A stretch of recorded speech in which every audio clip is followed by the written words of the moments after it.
because I'm nice, to help with hair. I start up high and then go down low, around the back. I try to cover every area where tape might sit. If you find where there's a spot, if it's like rolling kind of funny, like if it's like a really thick roll, you want to pick it so you don't get a blister. And then the taping. So the way I do it, I do 3 anchors. And is a leg a cylinder or is it like a different shape? Is your leg straight up and down or does it kind of go out with the calf? Goes out. So like what I do, I kind of like point my tape up so it sits a little flatter, and then you want to start right where like the calf meets the Achilles. For an ankle sprain, what side do ankle sprains usually happen on? Outside. On the outside. So which way we want to pull the tape, you think? In. You want to pull this way and pull up on the ankle sprain so it's in like this? No. So which way do you think we want to pull? What's the proper terminology for that? We're going from medial to lateral. So we're going to do 3. They're called stirrups. I try to fan mine out like a little bit so they kind of cover a little more surface area. You can do more stirrups depending on how big your athlete is.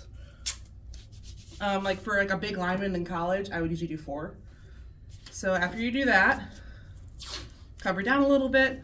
So if the calf goes up like this, it tapers down, right? So you want to kind of flip your strips from going up with the calf to maybe down because it's tapering.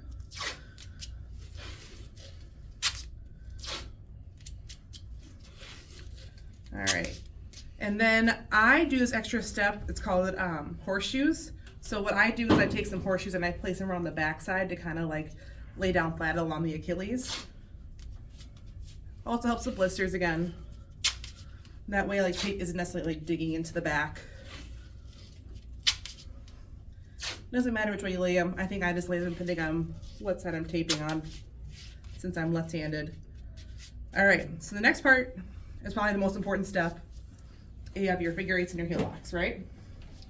So the way I do it, we'll just kind of break it down. I do mine continuously, but I'll break it down into like the 2 different steps. So for a figure 8, you want to go from, I draw an imaginary line from like this bump on the outside of your foot, it's called your flare, your 5th, and about over here, like where your navicular is, your cuneiforms. So across, up to the top, around, and back to where you started. That's the figure 8. For your heel locks, I start malleolus, down, around, and go back to where you started. You want to do 1 on each side, down, around, and back to where you started.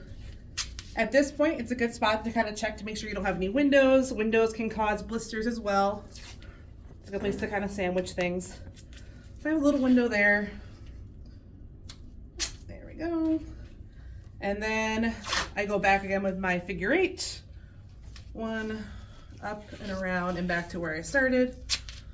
And then my last set of heel locks, malleolus down around, malleolus down and up and around. And that's basically an ankle tape. And then you just cover it up and make it look pretty.